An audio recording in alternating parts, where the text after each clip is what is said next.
सप्रेच्या frozen फराळी मिसळ ग्रेव्हीचा हा एक रिटेलचा pack आहे. 10 पॅकचा एक होलसेल पॅक असतो. जेव्हा आपल्याला फराळी मिसळ बनवायची आहे किंवा उपवासाची थाळी बनवायची आहे तेव्हा ही ग्रेव्ही आपण यूज करणार आहोत. ही ग्रेव्ही कशी गरम करायची ते आता आपण बघूया. मायक्रोवेव्हच्या बाउलमध्ये या पाऊचमधली सगळी ग्रेव्ही आपण ट्रान्सफर करूया. पाऊचमध्ये थोडंसं गरम पाणी घालून ते आपण या ग्रेव्हीमध्ये मिक्स करूया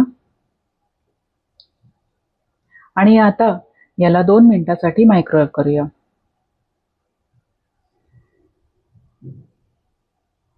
2 मिनिटं झाल्यानंतर हा बाउल बाहेर काढून घ्यायचा आहे आणि ही ग्रेव्ही एकदा व्यवस्थित ढवळून घ्यायची आहे. परत अर्ध्या मिनिटासाठी आपण मायक्रोवेव्ह करूया. साधारण 2.5 ते 3 मिनिटांमध्ये ही ग्रेव्ही पूर्णपणे गरम होते.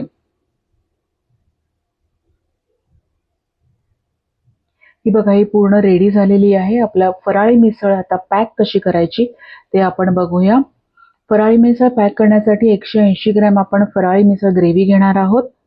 40 ग्रॅम फराळी चिवडा घेणार आहोत सप्रेचा आणि 75 ग्रॅम खिचडी घेणार आहोत साबुदाण्याची.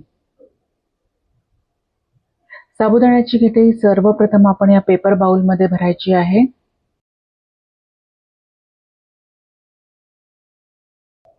या बाउलला लीड लावलं आणि मग त्याला सेलोटेप लावायची आहे. हा जो फराळी चिवडा आहे तो आता सिल्वर फॉइलमध्ये आपण भरायचा आहे. सिल्वर फॉइल बॅग आहे त्याच्यामध्ये आपण हा फराळी चिवडा भरलेला आहे. आता तो सील करूया. 40 ग्रॅम फराळी चिवडा इथे आपण घेतलेला आहे. दुसऱ्या सिल्वर फॉइल पाऊचमध्ये आपण ही मिसळ ग्रेव्ही भरणार आहोत.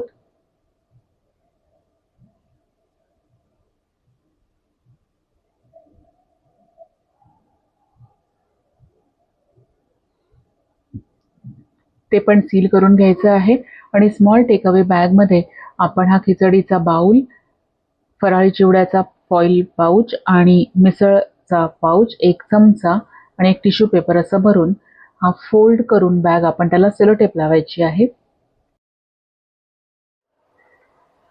सप्रेची फराळी मिसळ कशी सर्व करायची ते आता आपण बघणार आहोत. हा फराळी मिसळ ग्रेव्ही आहे 180 ग्रॅम. ती कशी गरम करायची ते बघितलेलं आहे. 40 ग्रॅम फराळी चिवडा आणि 75 ग्रॅम साबुदाण्याची खिचडी. ही जी ग्रेव्ही आहे हा पेपर बाउलमध्ये आपण ग्रेव्ही घेणार आहोत. संपूर्ण ग्रेव्ही आपण या पेपर बाउलमध्ये ट्रान्सफर करायची आहे. 7 इंच प्लेटमध्ये आपण एका बाजूला फराळी चिवडा घेणार आहोत आणि दुसऱ्या बाजूला आपण खिचडी घेणार आहोत.